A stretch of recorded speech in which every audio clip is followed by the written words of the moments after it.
Welcome back. Day two. I actually got in five films. Good day. I could have done more, but I just got distracted with sports. And probably this weekend I'll get distracted as well. But I got in five films, so let's go through what I watched.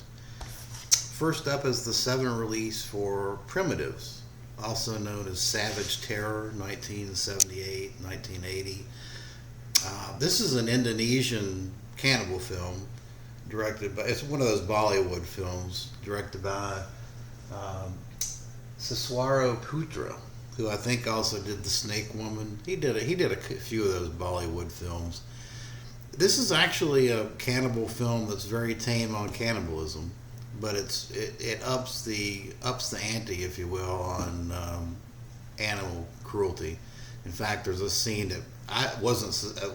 This is my first watch, and this one even got me. There was an alligator that got skinned like alive. I mean, he got opened up while he was alive. That was pretty. I wasn't expecting that. So yeah, there's a lot of animal killing and animal cruelty in this, but really next to no cannibalism. The story's the very same story as all these other cannibal films.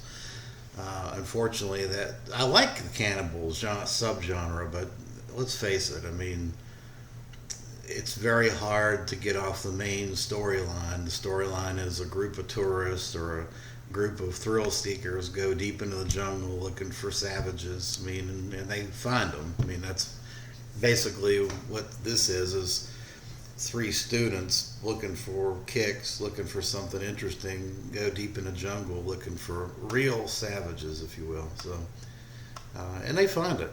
So, but there's some simulated torture of the one of the three, but the three people in the film, but really nothing gruesome. Other than, I mean, it wasn't a bad watch. I liked it. Okay. Um, the print on this looks really good, and there's some interesting interviews with the producer and director of the film on here. No commentary. I gave that one I want to say 6 out of 10. Yeah, I did give it a 6 out of 10 for Primitives, 1978. Um, Next up, let's look at I finished up. This is the one that I tried to watch and just couldn't get around to it, which is The Fury of the Wolfman. I think this is a Scorpion release. Paul Naschy in a classic Wolfman role. Nice slipcover here. This is 1972. Oh, I didn't even notice that there is some liner notes. I didn't notice that with the liner notes here. There's, I believe there's two cuts to the film on here, and there is audio commentary track. So I haven't checked those special features out. Yeah, this is the one of the Valdemar films where Valdemar has been taken under the wing of this doctor who turns out to be crazy, and she's really on the guise of trying to help him actually turns out to be the problem instead of helping him. Um, the problem I had with this film, I like it, and I think Paul Naschy is always good in the werewolf role. You can tell he puts his heart and soul into it. The werewolf makeup in this film changes, and it changes a lot, over and over. There's different variations of it, and it's obvious. It's not like it's just it's I've watched these things so many times, but that was the thing that struck me watching this for the upteenth time was that his makeup changes. I mean, dramatically. It's noticeable, and sometimes not for the best. I think the makeup is kind of weak in this one, actually, in general. But it's still an interesting story, fun, great Euro horror film. So yeah, I give it a 6.5 out of 10. Next up, I watched. This was the Shutter, like a window shutters. This is a 2004 film. I watched it on Netflix, and this was the day's subset pick, which was I believe the 100 best horror films. Um, Shutter is a Thailand film. It's basically kind of a grunge Ringu copycat. I mean, I don't even know the way to describe it, but you've got a couple that have an accident. They run into somebody, and the guy particularly starts having these vivid dreams and recollections, and the story kind of unfolds. And there's more to what this guy's connection to the girl is than he's letting on, and there's kind of a twist ending at the end, a little bit of a twist ending. But there's a bunch of jump scares. You've got, like in a lot of the J horrors, almost all of them, you've got the girl with the long black hair that's pale, and she just kind of appears suddenly. And I mean, it's I don't know. I mean, it didn't resonate with me because I've seen so many of them, but it had really no effect. It's not a bad movie, but I don't think it's anything other than just a copycat of Grudge and Ringu. I mean, that's what it is. I'll give it a 6 out of 10. Yeah, 6 out of 10. It wasn't bad. But, let's see. Next up, I watched. So one of the criterias for this is on the checklist. There's a kind of a checklist of things to try to accomplish as far as watches. One of them is to watch 2 films with the same name, or watch a film and its remake reboot in the same day. So I picked Rabid, David Cronenberg classic film. When I look back on Letterboxd, I've watched this thing the last 3 years, once a year. It's a great film, and Marilyn Chambers, of course, she's well known as being the first off, she was the baby in the commercials for the Ivory Snow. This is way back in the early 70s or 60s. And then, of course, she went on to more famously to be known for her porn career.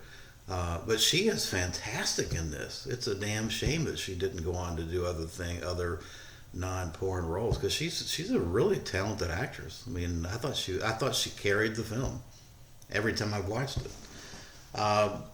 Yeah, this is a David Cronenberg body horror film. Basically, this woman has a accident riding a motorcycle, and she gets surgery and gets a skin graft. This new technique that's out there gets the skin graft, and the skin graft transforms her into really, I guess the way to describe it would be like a vampire without the fangs. The skin graft exits her underarm and goes into the body of the other person. So it's got, obviously it's a metaphor, and I think you could reasonably assume it's also a metaphor for sexually transmitted diseases. But yeah, it's a good film, and of course the people that she infects turn rabid, go around killing people. Good stuff. I give it a 8 out of 10.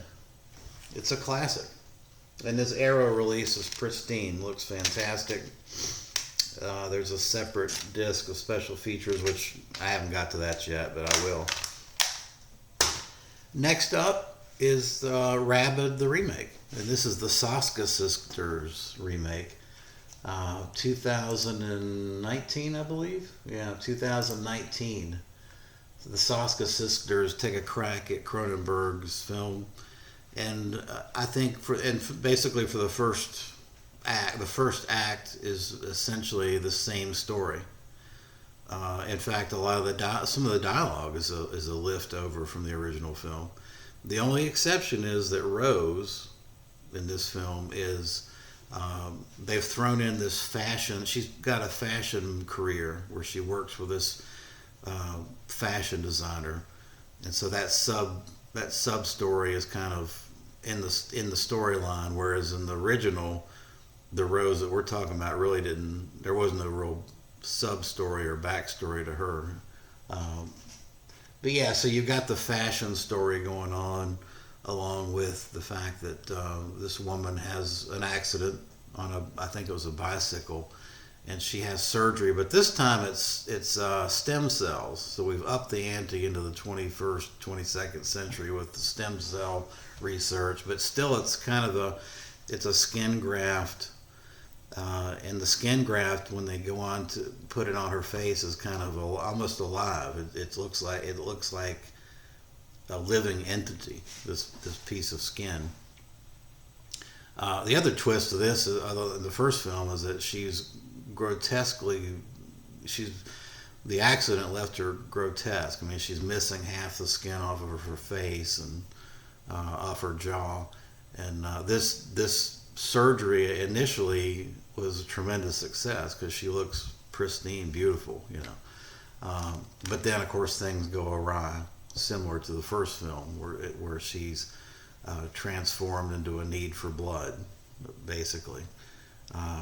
The problem with this film is that I think the third act and the ending was kind of a letdown. I think they try to do too much with the doctor and that doctor subplot. Yeah, I mean, I don't want to spoil it, but I thought the third act and the ending in particular was kind of a letdown for me. But other than that, I thought it was pretty decent. It was well acted. I give it a 6 out of 10. There was nothing special.